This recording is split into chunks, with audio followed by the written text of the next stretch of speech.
vale decir, en el tema ya de infecciones neumónicas. Y antes de continuar, me voy a permitir pasar la lista, por favor, presten atención. Yanira Jacopa. Buenas tardes, doctor, presente. Buenas tardes. Agar Almanza. Iván Arancibia. Presente, doctor. Paul Ávila. Presente, doctor. Buenas tardes. Buenas tardes. Lito Ávila. Presente, doctor. Buenas tardes. Buenas tardes. Noelia Barrón. Noelia Barrón. Lourdes Barrón. Buenas tardes. Enzo Benavides. Presente, doctor. Buenas tardes. Buenas tardes. Nicole Berríos. Presente, doctor. Noemí Bolívar. Presente, doctor. Maya Bustamante. Ailín Calderón. Buenas tardes, doctor, presente. Buenas tardes. Eva Chávez.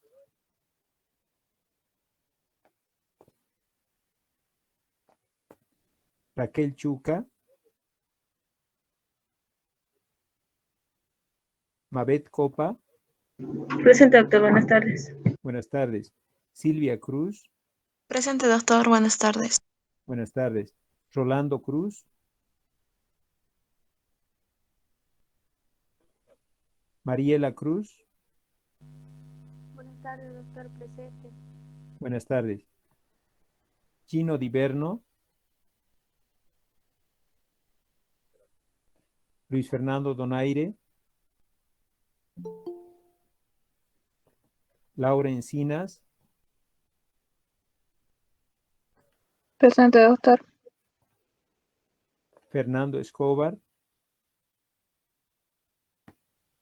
Adriana España. Jimena Flores. Presente, doctor. Buenas tardes. Buenas tardes. Johnny Flores. Reina Flores. Presente, doctor. Buenas tardes. Buenas tardes. Noelia Flores. Presente, doctor. Buenas tardes. Buenas tardes. Raiza Guerrero.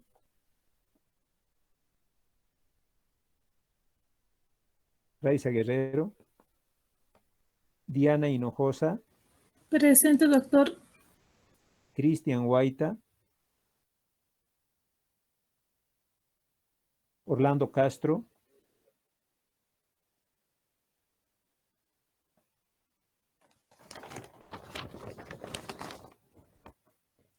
Cristian Jesús.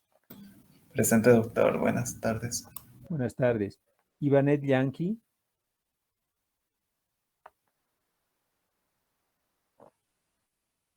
Gabriela Machaca. Beatriz Mogro. Presente, doctor. Buenas tardes. Buenas tardes. Soledad Mollo. Presente, doctor. Buenas tardes. Buenas tardes. Ever José Ortiz. Presente, doctor. Araceli Otondo. Presente, doctor. Buenas tardes. Buenas tardes. Valeria Peñafiel. Buenas tardes, doctor, presente. Buenas tardes. Pablo Manuel Quevedo. Presente, doctor. Buenas tardes. Buenas tardes. Yanina Quispe. Giselle Rocha. Buenas tardes, doctor, presente. Buenas tardes. Juan Manuel Saavedra. Presente, doctor. Buenas tardes. Buenas tardes. Alejandro Sainz. Presente, doctor. Buenas tardes. Buenas tardes. Esther Salgueiro. Presente, doctor. Buenas tardes. Buenas tardes. Beatriz Salinas. Ariana Samanés. Presente, doctor. Buenas tardes. Buenas tardes. Lourdes Sandoval. Presente, doctor. Mauricio Sandoval. Cristian Silva. Adrián Sousa. Sol Mariana Tango. Presente, doctor. Buenas tardes. Buenas tardes. Lisbeth Tolava.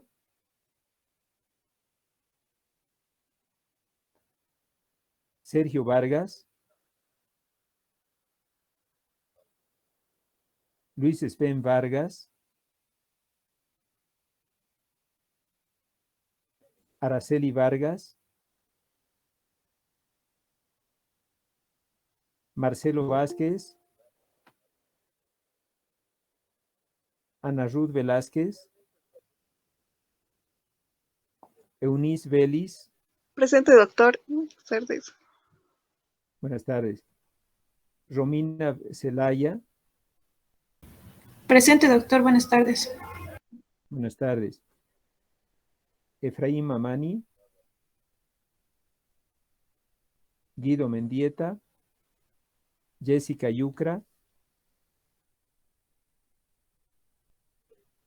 Bueno, hoy día entonces continuamos con nuestra clase. Recordemos que hasta en nuestra anterior clase habíamos hablado un poco de cómo poder diagnosticar y, por supuesto, clasificar a un paciente con tos y que presente algún signo de neumonía adquirida en la comunidad. Y decíamos que este elemento se centraba en varios componentes dentro del punto de vista ya clínico y también laboratorial. Por ejemplo, vayamos a ver un caso clínico, que ustedes me podrán decir, repasando lo que habíamos avanzado, si el paciente tenía alguna neumonía adquirida en la comunidad, qué características y cuál sería ya dentro del continuo del curso de la vida la clasificación de la neumonía. Es un paciente que acude a la consulta por 5 días de duración de tos. Ya lleva tosiendo 5 días. El paciente, según nos relata la mamá, ha estado febril estos 5 días con fiebres intermitentes debidas al uso del ibuprofeno. Ella le daba ibuprofeno y mejoraba. El niño tiene 4 años de edad, está con un pesito actual de 20 kilos y está con un tamaño de 1,3, 20 kilos y 1,3. Ya cuando revisamos al paciente, el niño está con una temperatura de 39.5 grados centígrados, está bastante febril en términos axilares, está con una sensación de dolor torácico al toser, lo vemos toser y se agarra el pechito, especialmente el hemitórax del lado derecho. Auscultando al paciente observamos que tiene una presencia de sibilancias bilaterales, no escuchamos hipofonesis, están audibles ambos campos pulmonares y además percibimos en el paciente que tiene estertores, aunque no hay crépitos, estertores mucho más finos como una sensación de papel arrugado, no lo sentimos, ni tampoco tiene ningún soplo. Por estos datos clínicos, la tos persistente, la fiebre muy alta, hemos solicitado un laboratorio y el paciente tiene un recuento leucocitario de 11.000 leucocitos con un recuento absoluto de formas neutrofílicas en 4.300.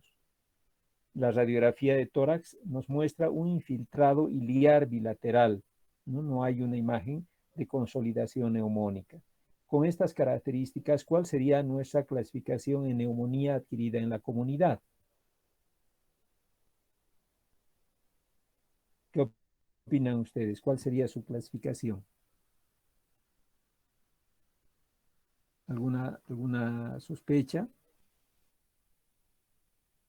A ver, Ariadna, Samanés, ¿alguna idea? Doctor, buenas tardes. Buenas tardes. Podríamos decir que es una neumonía grave. Ya, o sea, en la clasificación de neumonía adquirida en la comunidad, ¿cuál sería su clasificación, su diagnóstico?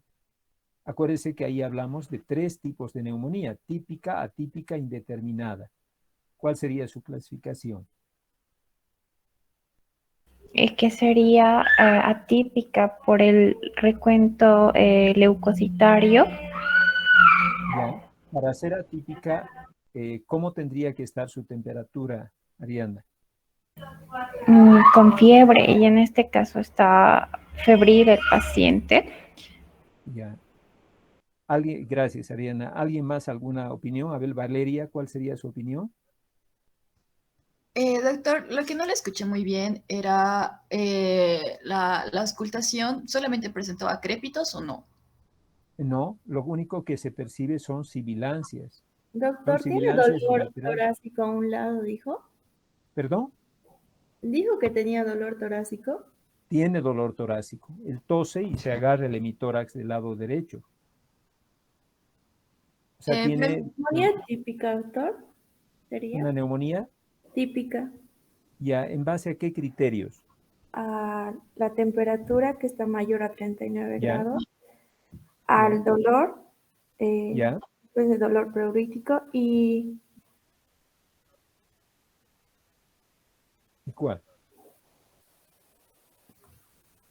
Es importante recordar a esto porque, claro, eso les va a permitir asegurar de que estamos ante una neumonía típica o se puede sospechar una neumonía adquirida en la comunidad de forma indeterminada o atípica. Ya, hasta ahora hemos llegado a la conclusión de que podría ser típica o podría ser atípica, nos decía la compañera.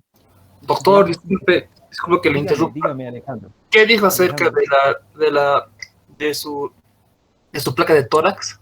Normal, o sea, solo se ve un infiltrado iliar, vale decir, como si tuviera flemas en el ilio pulmonar, en la zona bronquial. Para mí es una indeterminada, doctor.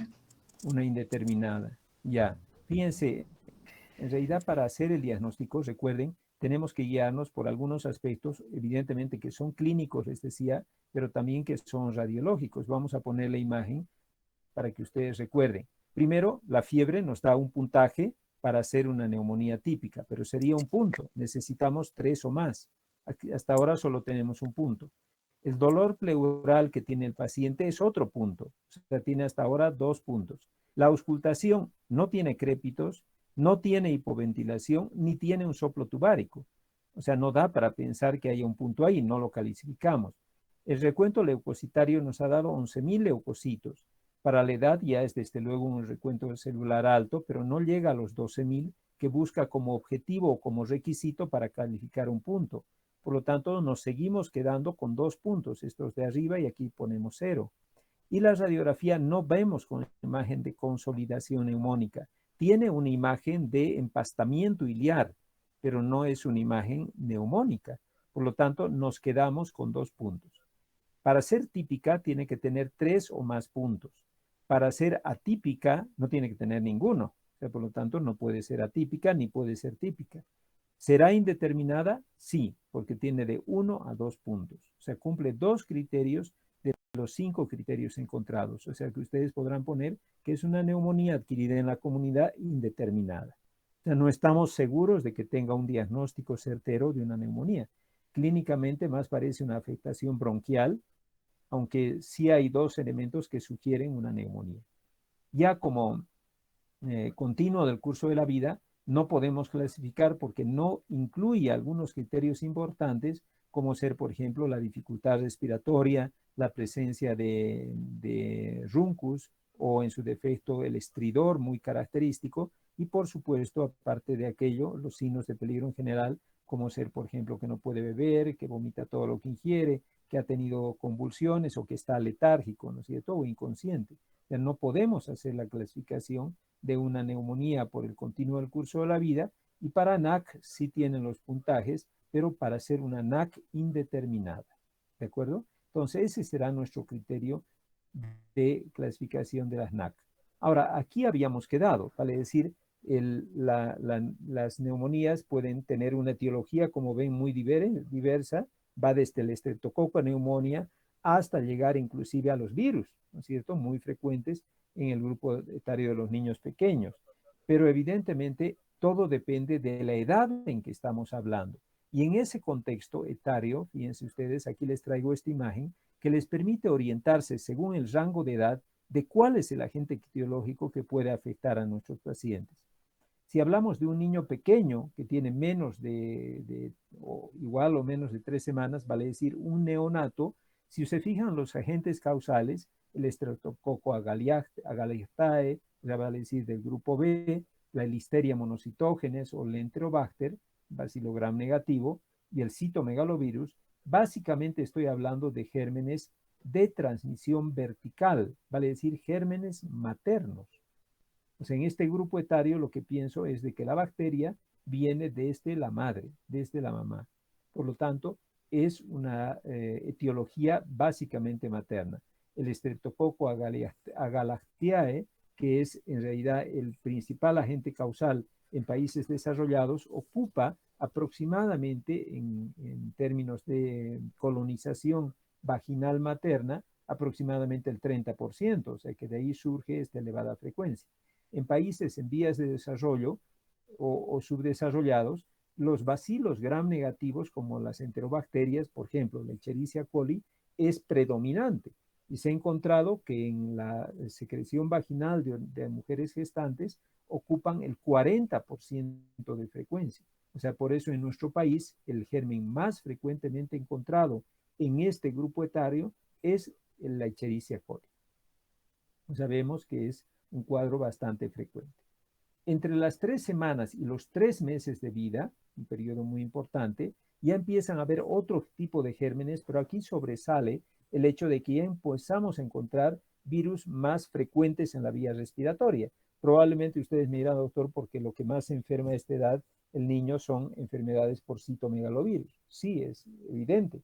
Por lo tanto, los virus ya empiezan a tomar partido, aunque todavía queda un germen bastante frecuente en el grupo de lactantes menores, que es la Chlamydia trachomatis.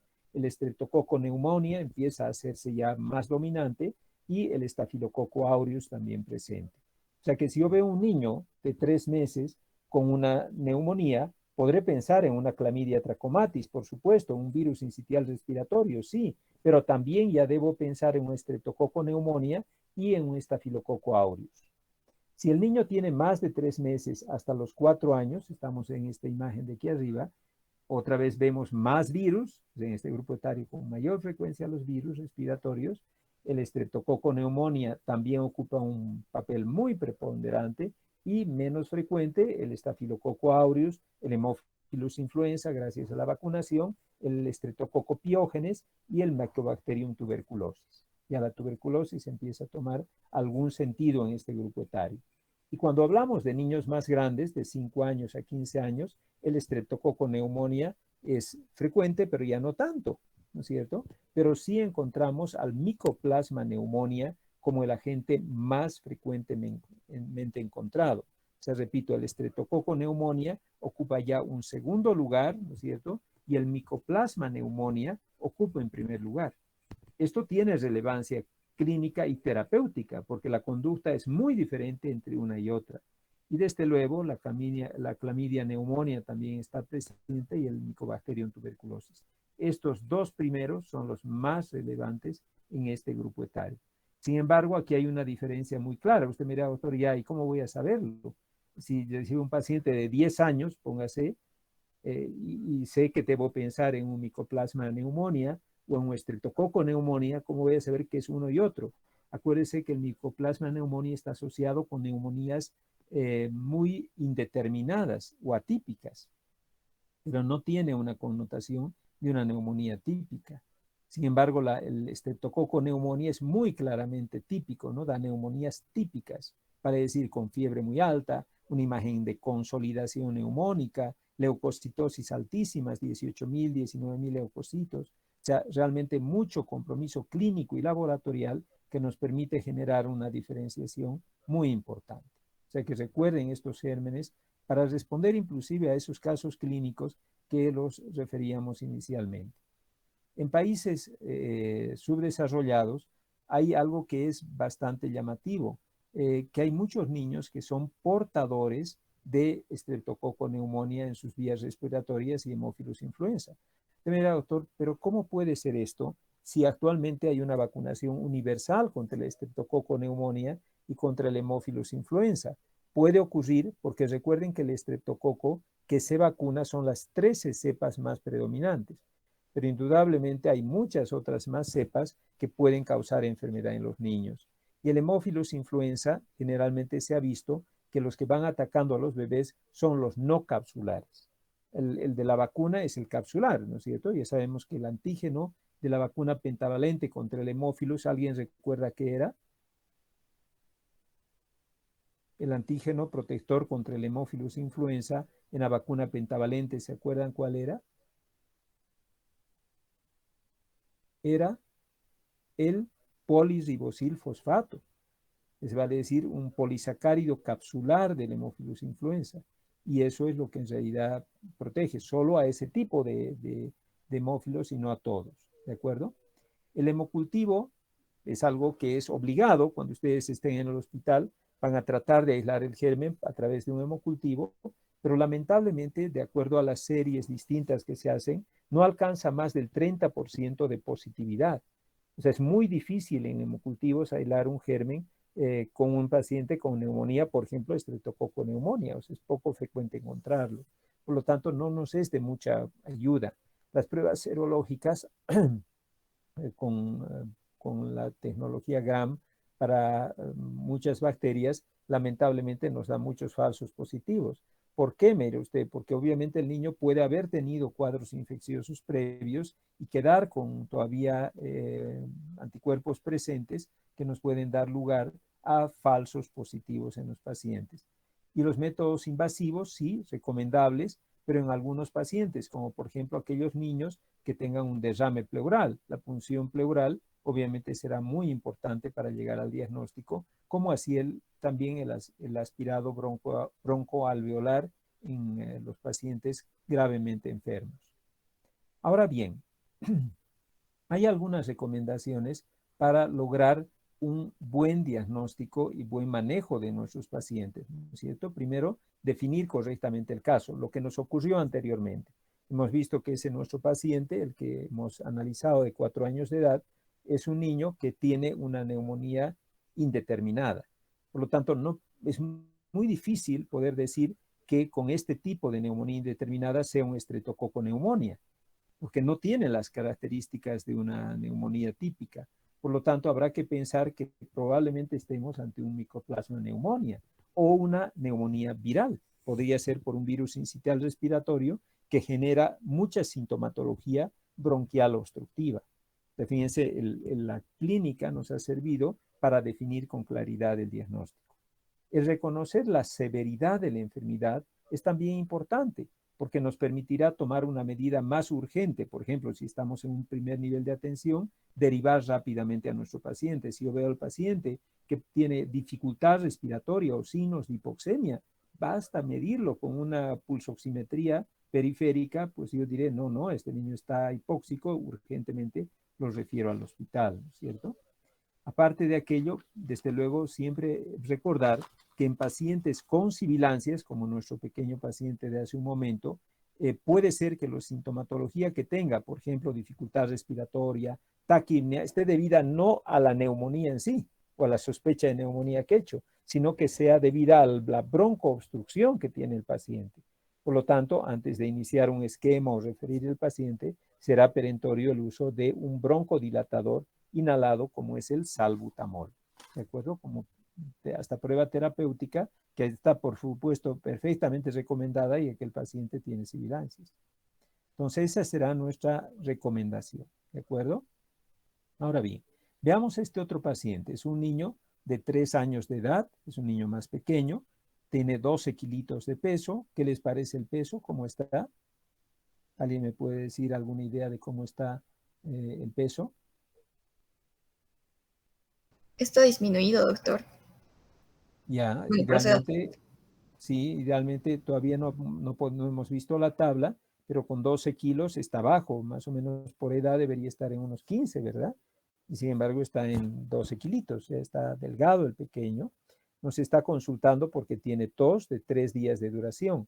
Aparte de aquello, el paciente presenta una frecuencia respiratoria de 54 por minuto, manifiesta retracción subcostal, no tiene quejido, tiene una saturación de 80% con una cianosis visible, el paciente está cianótico, está alerta, no está letárgico y no tolera para nada la vía oral. Si es que no estuviéramos en un tercer nivel de atención, no estamos ahorita en el hospital del niño y estamos en una posta, ¿cuál sería nuestra clasificación según el continuo del curso de la vida? A ver, vayamos a... Ya, de acuerdo, sería una neumonía grave. ¿Por qué criterios? ¿Cuáles son sus criterios para hablarnos de una neumonía grave? ¿De acuerdo? Perfecto. Muy bien, exacto. O sea, de hecho, la falta de tolerancia oral es un signo de peligro evidente en relación a una neumonía grave en el paciente, ¿no es cierto? Y desde luego la presencia de hipoxemia también es significativa aquí. Ahora, en el criterio de una, Alejandro Sáenz, si está usted en un ambiente hospitalario, o sea, está en urgencias del Hospital del Niño y ve el paciente con esta característica, ¿qué diría usted? ¿Cuál sería su clasificación? Según el continuo de la vida o... No, porque hemos dicho que en la clasificación del tercer nivel, usted clasifica de distinta manera, ¿verdad? Sí, doctor. Ya, ¿cuál Sí. sería en el tercer nivel, Alejandro? Sería una neumonía atípica, doctor. Bueno, eso es la clasificación de la ANAC, pero según la clasificación de neumonía del tercer nivel de la Organización Mundial de la Salud, ¿cómo va a clasificarlo? Como una neumonía muy grave, Alejandro, muy grave. ¿Por qué muy grave, me dirá usted? Porque ya hay hipoxemia. Ese es un signo de mucha gravedad. O sea, usted ya lo clasificará como una neumonía muy grave. Ya no será como en el primer nivel de atención que hemos clasificado como neumonía grave. Aquí como neumonía muy grave. Usted mira, doctor, no solo por la sensación de dificultad respiratoria y hipoxemia que tiene el paciente, cianosis, sino también por la falta de ingesta, o sea, por el rechazo total o la imposibilidad de ingesta de alimentos orales también, que es otro signo de neumonía muy grave. Por lo tanto, recuerde, Alejandro, y para todos también, en un tercer nivel ustedes no pueden clasificar como en el primer nivel. En el primer nivel eran sin neumonía, con neumonía y con neumonía grave. Aquí en el tercer nivel no hay esa clasificación. Es neumonía, neumonía grave o neumonía muy grave. ¿De acuerdo? Ese es el criterio que deben tomar en cuenta para su clasificación. ¿Alguna duda? ¿Alguna duda, chicos? ¿Nada? ¿Está todo claro? Doctor, Dígame, Valeria. yo tenía una duda en la clasificación de la OMS. Por ejemplo, si el paciente presentaría tos, respiración rápida, retracción subcostal y presenta directamente cianosis, pero no presenta quejido, por decir, entonces ahí ¿cómo la clasificaríamos? Porque tiene que estar todo lo anterior, pero Ya, en sí, este caso no presenta quejido el paciente. correcto, pero acuérdense, ¿qué dice lo anterior? ¿Qué dice neumonía grave? Uno de los siguientes signos, no le dice que sean todos los siguientes signos. ¿No ve? O sea, usted clasifica, por ejemplo, una neumonía grave cuando el paciente presenta aleteo nasal y respiración rápida. Ya está, porque bastaba uno. Entonces, si clasificó hasta ahora como neumonía grave por respiración rápida y aleteo nasal, pero ve que está desaturando el paciente, ¿qué va a decir? Valeria. Que está presentando ya una neumonía muy grave. Claro, o sea, basta que tenga lo anterior, que era neumonía grave, lo anterior, que era neumonía, para que usted diga si tiene uno de estos, tampoco todos, uno de estos dirá neumonía muy grave. Está resuelto, ¿no ve la pregunta, Valeria? Sí, ahora sí, doctor, No hay gracias. dudas. Necesitaba No, de confundir. nada. Gracias. A ver, alguien más, alguna duda. Espero que realmente no las tengan, porque si se quedan callados, pues ¿cómo van a solucionar sus dudas? No veo alternativa. ¿Se dan cuenta? Esa es la clasificación que tomamos en cuenta. Muy bien. Entonces, esa sería nuestra clasificación. Ahora, Alejandro nos decía, doctor, yo quiero clasificarla como NAC. Difícil, ¿verdad, Alejandro? Porque no le faltan datos. O sea, aquí le falta, por ejemplo, los datos de la fiebre. No sabe qué temperatura tiene para hablar realmente de una neumonía típica o atípica o indeterminada. No hay el criterio de la retracción, mejor dicho, del dolor torácico. No tiene ese dato clínico importante. Tampoco tiene aquí el laboratorio que le oriente, ni tampoco la radiografía. Por lo tanto, aquí no puede hacer. Usted mira, doctor, si yo veo un paciente como este, evidentemente deberé preguntar y tomar la temperatura y definirlo, sí. Y ahí sí podría usted definir si esta es una neumonía típica, atípica o indeterminada, porque eso le va a permitir llegar a un diagnóstico. Así con estos datos tan superficiales, no puede hacerlo. Generalmente cuando internamos, repito Alejandro, y para aclararle totalmente la duda, cuando internamos un paciente, tiene que recordar de llenar adecuadamente la historia clínica. Y ahí usted va, por supuesto, definir si tenía dolor torácico, con qué grado de temperatura estaba, va a pedir, por supuesto, un hemograma, porque es difícil que un paciente se interne sin un hemograma y una radiografía de tórax que le permita definir con mayor claridad el diagnóstico. ¿De acuerdo? Muy bien. Una vez que hemos hecho esto, definimos, por supuesto, el tratamiento, ¿no es cierto?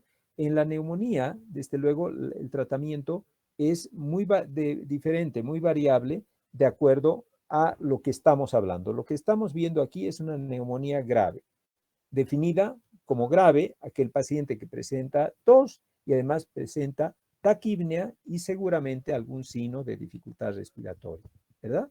Eso hemos dicho que es una neumonía grave en el tercer nivel de tensión como clasificación de la OMS. ¿Sí? Entonces, ¿qué hacemos? El niño puede beber. Es un niño que se está pudiendo alimentar adecuadamente, tiene una dificultad respiratoria no muy significativa. Entonces, ¿qué puedo hacer? Se recomienda el uso de la amoxicilina por vía oral. ¿Cuánto le tendríamos que dar? En promedio, unos 90 miligramos por kilogramo de peso día. Esa es la recomendación que hace la OMS. Recordemos que nosotros utilizamos muy frecuentemente de 80 miligramos a 100 miligramos por kilogramo de peso día, dividido en 2 dosis durante el lapso de 7 días. Pero ¿qué pasa si el paciente no presenta una adecuada tolerancia a la vía oral? En estos casos, la recomendación es el uso de una penicilina sódica, ¿no es cierto? No tolera adecuadamente la vía oral, entonces, ¿qué haremos? Usar penicilina sódica.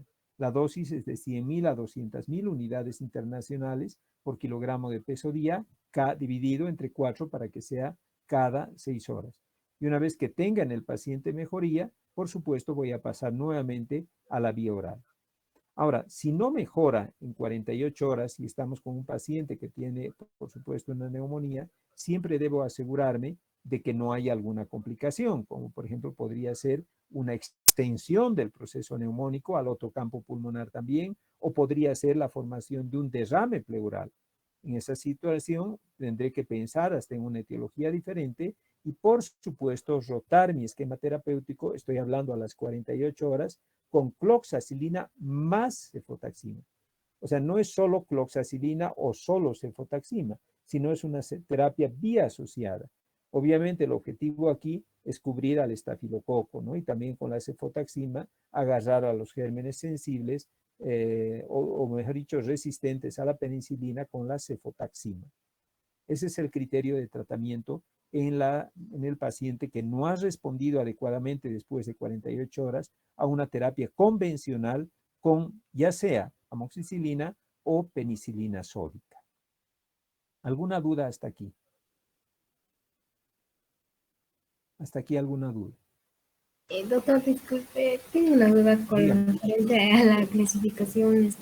Nos mencionaba que para clasificar en un primer nivel utilizamos lo que es el continuo curso de la vida y para un tercer nivel lo que es la OMS, y me queda la duda, ¿cuándo vamos a utilizar la NAC, doctor?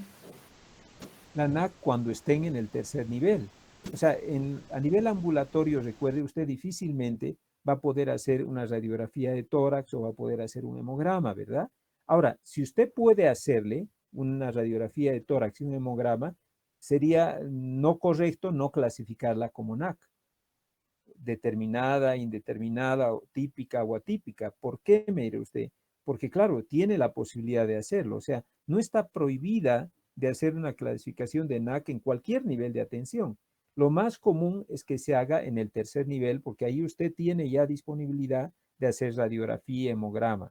En el mismo Seguro Universal, si usted trabaja en una institución pública, no le van a permitir en el primer nivel de atención hacer una radiografía, porque si necesita la radiografía y usted la justifica porque encuentra signos de dificultad respiratoria, inmediatamente el administrador le va a decir, pero un ratito, esa es una neumonía grave, usted tendría que referir al paciente, no tiene que hacerle estudios, ¿verdad? Es lógico. Entonces, le es muy difícil en una institución pública tomar criterios de NAC o no NAC, porque evidentemente está trabajando en base a una normativa. Pero cuando está usted en un tercer nivel, de hecho, lo que tiene que hacer sería imperdonable no pedir una radiografía y un hemograma. Ustedes van a ver en el hospital, todo paciente que se interna entra con su hemograma y con su radiografía de tórax. Por lo tanto, es aplicable generalmente al tercer nivel de atención. Está bien, doctor, gracias. No, de nada. ¿Alguna duda más que tengan? ¿Alguna pregunta? ¿Alguna duda más? Bien, entonces ese es el criterio de clasificación. Ahora, ¿qué hacemos en una neumonía muy grave? Usted mira, en la muy grave es lo mismo que cuando rota la neumonía grave a otro esquema. Exacto, es el mismo esquema. Fíjense, aquí está el esquema, habíamos rotado porque no encontramos mejoría a las 48 horas, pues decidimos utilizar la cloxacilina y la cefotaxima. Pues lo mismo ocurre con la neumonía muy grave. Cuando yo clasifico un niño de neumonía muy grave, desde luego inmediatamente ya le inicio directamente con cloxacilina y cefotaxima. O sea, la muy grave, si yo tengo un niño, por ejemplo, que viene a la consulta en el tercer nivel de atención, con tos, dificultad respiratoria, taquipnia y además alteraciones en su oxigenación, una saturación baja, pues directamente la clasifico como una neumonía muy grave y inicio tratamiento con cefotaxima y cloxacilina, internando al paciente en el tercer nivel de atención. ¿De acuerdo? Ahora usted mira, doctor, ¿qué pasa si hay mejoría? Lo que comenta aquí, ¿qué pasa si el paciente mejora? Ya después de 2 días, el paciente se ha puesto muy bien, ya no está con la hipoxia que tenía. ¿Qué puedo hacer? Podría pasar a la vía oral como cloxacilina durante 3 semanas, o sea, un tiempo bastante prolongado. ¿De acuerdo? Ahora, las neumonías obviamente tienen relación en su tratamiento con las etiologías. Habíamos dicho que en el primer grupo etario, vale decir, el grupo neonatal, las primeras 3 semanas, obviamente estábamos hablando de una Escherichia coli o un estreptococo del grupo B, ¿verdad? Una Galeastiae. Por lo tanto, ¿cuál será nuestra conducta? Imagínense si yo tengo una neumonía y le doy solamente penicilina sódica, si lo voy a internar al paciente, obviamente no voy a cubrir a la Escherichia coli, o sea, le estoy haciendo un flaco favor a nuestro pequeño paciente. Por lo tanto, el esquema es diferente. Se utiliza habitualmente la ampicilina más la gentamicina. Entonces, es una terapia biasociada que cubre muy bien a la Listeria monocitógenes, estoy hablando de la ampicilina, cubre muy bien al estreptococo del grupo B, al Galeastiae, ampicilina, y cubre muy bien a la Escherichia coli, la gentamicina. Ese es el esquema recomendado en ese grupo etario.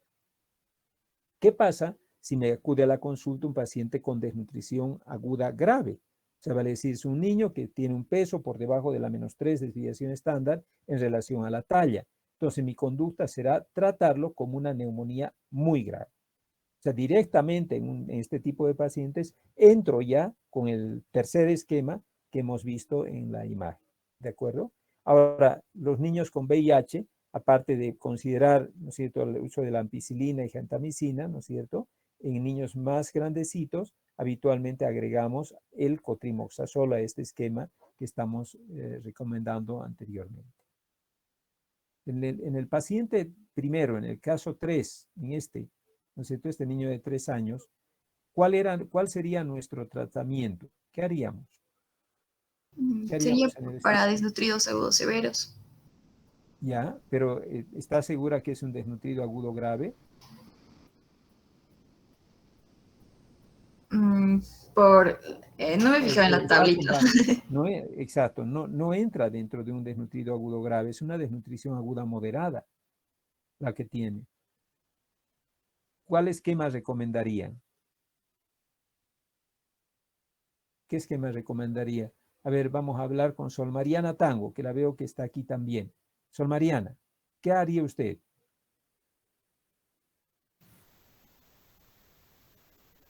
Primero, Sol Mariana, ¿cuál fue su clasificación de ese paciente?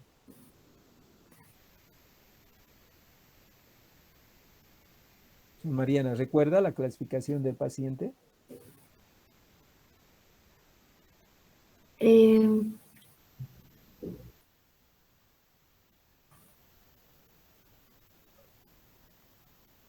¿De acuerdo? No. Era una neumonía muy grave, porque el niño presentaba signos de hipoxemia. Recuerde que su saturación estaba en 80%. Era una neumonía muy grave. Entonces, ¿cuál es el esquema de neumonía muy grave?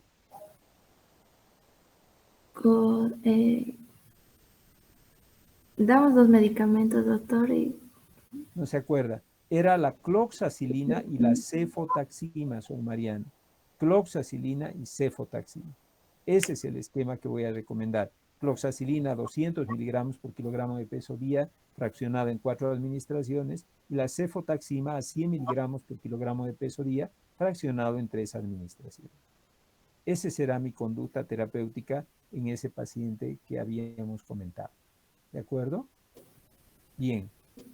Ahora bien, ¿cómo sé que el paciente tiene buena respuesta o mala respuesta? Ocurre muy frecuentemente. Yo interno un niño con un cuadro neumónico, lo trato ambulatoriamente, podría ser porque lo clasifico como una neumonía con amoxicilina, y resulta que el paciente vuelve a su control a las 48 horas. ¿Cómo sé que ha evolucionado favorablemente o no está bien? La forma más objetiva que nos dice de ver la evolución es la saturometría.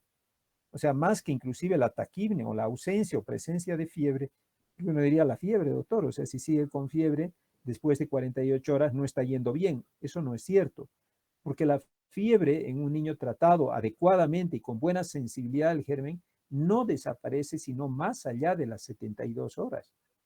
O sea, tarda en desaparecer la fiebre. Por lo tanto, en realidad, lo recomendable para valorar, que es el valor predictivo positivo más importante, es la oximetría de pulso. O sea, si usted ha visto un paciente, ha iniciado el tratamiento porque tenía una neumonía grave y usted le ha iniciado una terapia con cloxacilina, o era muy grave la neumonía con cloxacilina y cefotaxima, y lo ve a las 48 horas que sigue el paciente con desaturación, está con una oxigenoterapia de 85%, una saturometría de 85% como cuando ingresó, entonces, ¿qué quiere decir? Que no ha habido buena respuesta terapéutica. Y ahí tendré que ver la causa. ¿Qué harían ustedes en esas circunstancias? Quizás podríamos oxigenar y Antes de eso, ¿qué haría? ¿Qué haría Valeria? O sea, es un paciente que usted le está tratando, lo ha internado como una neumonía muy grave, le toca, usted es interna, le toca revisar al paciente a las 48 horas y se da cuenta que su saturación sigue baja, sigue saturando bajito, no ha mejorado nada, tiene fiebre, sigue con la dificultad respiratoria. Y el médico le pregunta, le dice, ¿qué hacemos ahora? Valeria le va a decir, ¿qué haría usted? Este paciente, doctor, estaba con lo de la cloxacilina y la cefotaxima, porque podríamos cambiar lo que es. Estaba con el ingreso de una neumonía muy grave. ¿Cuál sería el esquema que estaba recibiendo Valeria? Bueno, con lo que estábamos hablando hace rato era la cloxacilina y la cefotaxima. Correcto, correcto. Entonces, eso está. ¿Qué hace ahora? Quizás podríamos cambiar el tratamiento hasta buscar el cultivo para ver si quizás es otro germen atípico. No, Valeria, busque la causa. Recuerden que en una de nuestras imágenes hemos dicho, cuando el paciente no mejora, ¿qué hay que hacer? Buscar el por qué no está mejorando. O sea, traten de ver qué pasa con el niño, ¿no? O sea, ¿qué tiene? ¿Por qué no mejora? Tiene que haber una causa. Y decíamos que una de las principales causas es ¿cuál? Que haya hecho un derrame, que se haya diseminado. Póngase que sea un derrame. Por más que cambie usted su terapia, Valeria, el paciente no va a mejorar, porque el derrame es lo que le está perjudicando en su respiración. Por lo tanto, ¿qué tendrá que hacer? Una radiografía de control, un hemograma de control para ver qué está pasando con el niño y de acuerdo a esto elegir adecuadamente el tratamiento de nuestro paciente. ¿De acuerdo? Es muy importante. Yo recuerdo hace algún tiempo que es aplicable en realidad a todo tipo de paciente. Yo vi hace algún tiempo atrás un pacientito internado en un hospital y debido a una osteomielitis. sea, teóricamente estaba con osteomielitis. El padre vino a consultarme al consultorio, estaba el niño internado, no podía sacarlo y vino a preguntarme, y me dice, ¿verdad, doctor? Está mi niño internado, le han hecho el diagnóstico de una osteomielitis y está con tratamiento, me dice, ¿no? Le pregunto, ¿qué está recibiendo? El papá me dice, está recibiendo un tratamiento con penicilina sódica. Estaba con penicilina sódica, una niña de 9 años, ya grandecita. Ah, ya le digo, ¿y tiene algún estudio radiológico? ¿Tiene alguna imagen? Sí, doctor, le he traído una foto, me mostró en el celular una foto de la radiografía del pequeño. Yo vi una neumonía en la radiografía. Le digo, ¿y esto de la neumonía? Pues no me ha dicho nada. Me dice la doctora que le estaba tratando, estaba internada en una clínica privada. Y claro, me dice, no me dijo nada. Y el hemograma, le sacó foto también el papá, y tenía un hemograma muy infeccioso, ¿no? Una cantidad de leucocitos de 18,000, con un predominio neutrofílico y un franco desvío a la izquierda. Y le digo, ¿cuánto tiempo ella lleva internada? Está casi 3 días, doctor, me dice. ¿Y qué ha dicho la doctora de este estudio? Le digo, me ha dicho que hay que tener paciencia, que hay que esperar un poquito. Entonces, claro, ahí ya llamaba la atención, ¿no? Yo le digo, miren, es difícil, no hay forma de que yo vaya porque es de otro paciente, o sea, no es ético que yo me meta si el paciente, si el médico no me ha solicitado, pero digo, vamos a llamarle a la doctora. Yo la conocía a la doctora, pues hablé con ella, le digo, doctora, me ha consultado el papá, está preocupado, disculpe, yo quería comentarle, le digo, del laboratorio, de que veo que está muy infeccioso el bebé. Tal vez habría que hacer algún rote, ¿verdad, doctora? Le digo, porque el esquema no está. Discúlpeme, doctor, me dice, pero yo voy a mantener el tratamiento porque ese es mi criterio. Allá no sé, solo quería sugerirle, doctora, le digo, voy a tomarlo en cuenta.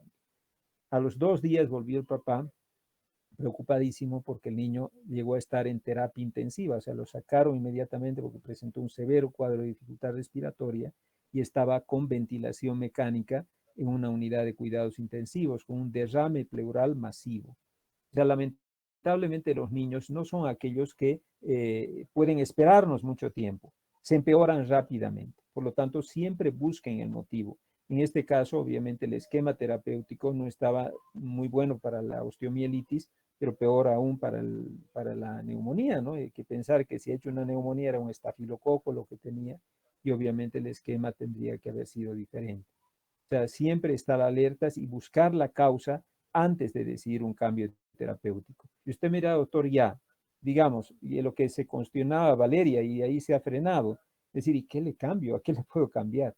Generalmente utilizamos la vancomicina como siguiente alternativa y un carbapenem, que puede ser un imipenem, inclusive en los pacientes. O sea, a tal grado puede llegar el avance de resistencia del germen a la antibioterapia.